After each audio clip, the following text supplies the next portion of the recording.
اس کی ممی میں سینے کی جگہ پر اس کے کفن پر اس کا نام لکھا ہوا تھا۔ ایکسپرٹس کو جیسے ہی اس بات کی خبر ہوئی کہ یہ ممی کوئی عام ممی نہیں بلکہ مشہور فرعون یعنی رامسیس سیکنڈ کی ہے، تو فوراً اس کے اوپر ریسرچ شروع کر دی گئی۔ کچھ دنوں کی ریسرچ کے بعد ہی یہ بات پوری طرح سے کلیئر ہو گئی تھی کہ یہ ممی کسی اور کی نہیں بلکہ مصر کے اسی مشہور فرعون کی ہے کہ جس کا نام رامسیس دوم تھا، اور اس فرعون کی موت پانی میں ڈوبنے کی وجہ سے ہی ہوئی تھی، کیونکہ اس فرعون کی باڈی پر اس نمک کی ہلکی سی پرت موجود تھی کہ جو نمک پانی میں پایا جاتا ہے۔ حالانکہ نمکین پانی کی یہ پرت مصر میں ملنے والی کسی دوسری ممی پر نہیں ملی تھی۔ یہی وجہ تھی کہ یقیناً یہ ایک بہت بڑی ڈسکوری تھی، جس کی وجہ سے اب دنیا بھر کے ایکسپرٹس اور سائنٹسٹ نے حیران ہو کر فوراً مصر پہنچنا شروع کر دیا۔ دنیا کے بڑے بڑے سائنٹسٹ نے بھی اب اس پر ریسرچ کرنا شروع کی، اور کچھ وقت کے بعد ہی اس ممی پر ریسرچ کرنے والے دنیا کے سبھی بڑے سائنٹسٹ اس بات پر ایگری ہو گئے تھے کہ یہ لاش اسی مشہور فرعون کی ہے کہ جس کی موت مشہور پیغمبر یعنی حضرت موسیٰ علیہ السلام سے مقابلہ کرتے وقت پانی میں ڈوبنے کی وجہ سے ہوئی تھی۔ بس اس بات کے کلیئر ہو جانے کے بعد اس مشہور فرعون کی ممی کو فوراً میوزیم میں رکھوا دیا گیا، مگر پھر 20ویں صدی کے آخر میں میوزیم میں رکھی ہوئی فرعون کی یہ ممی بڑی تیزی کے ساتھ خراب ہونا شروع ہو گئی، جس کی وجہ سے اب مصر کی گورنمنٹ نے پریشان ہو کر فرانس کی گورنمنٹ سے یہ اپیل کی کہ وہ جلد سے جلد ایڈوانس ٹیکنالوجی کے ذریعے سے فرعون کی اس ممی کا ٹریٹمنٹ کرے تاکہ اس کو خراب ہونے سے لمبے وقت تک کے لیے بچایا جا سکے۔ اس کے علاوہ ایڈوانس ٹیکنالوجی کے ذریعے سے اس بات کو اور بھی زیادہ کلیئر کرے کہ آخر فرعون کی موت کی وجہ کیا تھی۔ بس اسی وجہ سے ہی اس مشہور فرعون کی ممی کو مصر سے فرانس ٹرانسفر کیا گیا، اور اس ممی کو ٹرانسفر کرنے کی وجہ سے ہی اس 3000 سال سے بھی زیادہ پرانے انسان کا پاسپورٹ بھی بنوانا پڑا، کیونکہ رول یہ تھا کہ بنا پاسپورٹ کے فرانس میں لاش بھی داخل نہیں ہو سکتی تھی، اور اس طرح سے اب فرعون دنیا کا وہ اکلوتا انسان بنا کہ جس کا پاسپورٹ اس کی موت کے بعد بنایا گیا تھا۔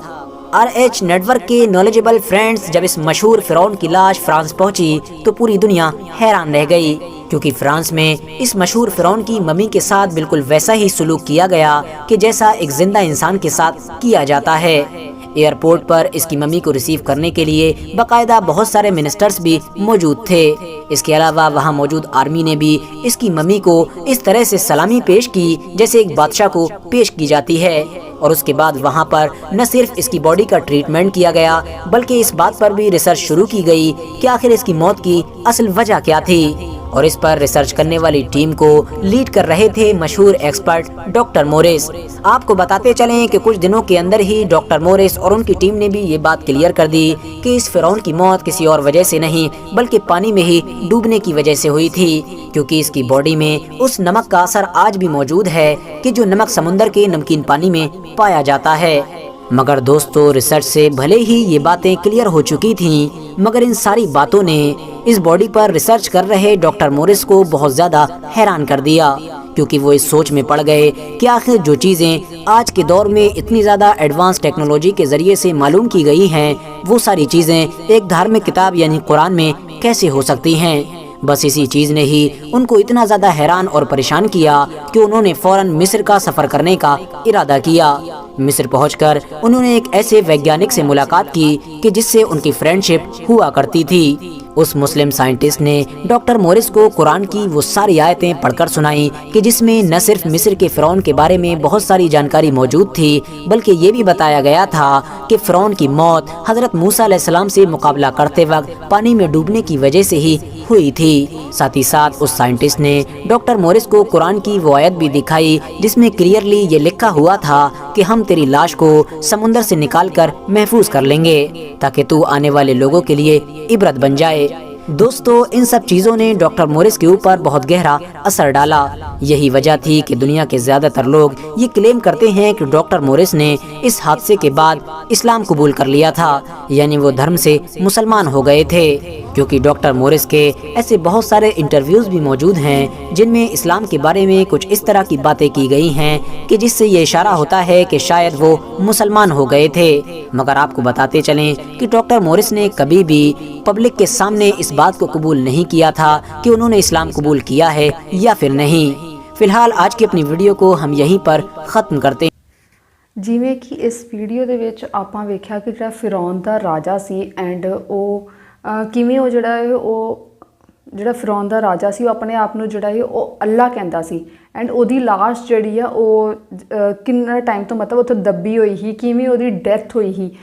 ਕਿ ਉਹਦੇ ਉੱਪਰ ਜਿਹੜੀ ਆ ਉਹ ਲੂਣ ਦੀ ਪਰਤ ਜਿਹੜੀ ਉਹ ਲੱਗੀ ਹੋਈ ਸੀ ਐਂਡ ਉਹ ਸਭ ਕੁਝ ਜਿਹੜਾ ਆ ਉਹ ਕੁਰਾਨ ਦੇ ਵਿੱਚ ਲਿਖਿਆ ਗਿਆ, ਜਿਹੜਾ ਪਹਿਲਾਂ ਹੀ ਲਿਖਿਆ ਗਿਆ। ਸੋ ਬਹੁਤ ਇਨਫੋਰਮੇਟਿਵ ਵੀਡੀਓ ਸੀ, ਬਹੁਤ ਵਧੀਆ ਲੱਗੀ।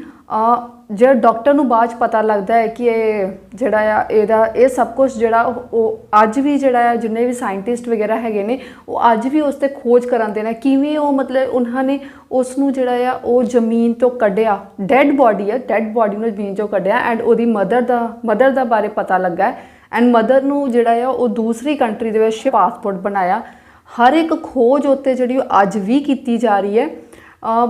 ਇਹ ਸਭ ਕੁਝ ਜਿਹੜਾ ਕਰਨਾ ਮੁਸ਼ਕਿਲ ਜ਼ਰੂਰ ਆ, ਬਟ ਇਹ ਹੈ ਕਿ ਅਸੀਂ ਕਿਸੇ ਵੀ ਡੈਡ ਬਾਡੀ ਤੋਂ ਜਿਹੜਾ ਆ ਉਹ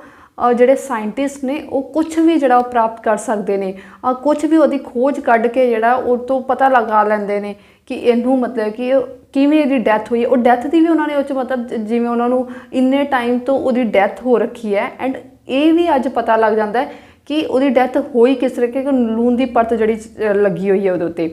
ਸੋ ਐਂਡ ਕੁਰਾਨ ਦੇ ਵਿੱਚ ਵੀ ਇਹ ਸਭ ਕੁਝ ਲਿਖਿਆ ਹੋਇਆ। ਸੋ ਇਹ ਸੀ ਅੱਜ ਦੀ ਵੀਡੀਓ, ਬਹੁਤ ਇਨਫੋਰਮੇਟਿਵ ਵੀਡੀਓ ਸੀ, ਬਹੁਤ ਇੰਟਰਸਟਿੰਗ ਸੀ, ਇੱਕ ਨਵਾਂ ਗਿਆਨ ਸਿੱਖਣ ਨੂੰ ਮਿਲਿਆ। ਤੁਹਾਨੂੰ ਇਹ ਵੀਡੀਓ ਕਿਵੇਂ ਦੀ ਲੱਗੀ ਕਮੈਂਟ ਬਾਕਸ ਵਿੱਚ ਜ਼ਰੂਰ ਦੱਸਿਓ। ਮਿਲਦੇ ਹਾਂ ਕਿਸੇ ਹੋਰ ਵੀਡੀਓ ਦੇ ਵਿੱਚ, ਉਦੋਂ ਤੱਕ ਸਾਰਿਆਂ ਨੂੰ ਸਤਿ ਸ਼੍ਰੀ ਅਕਾਲ।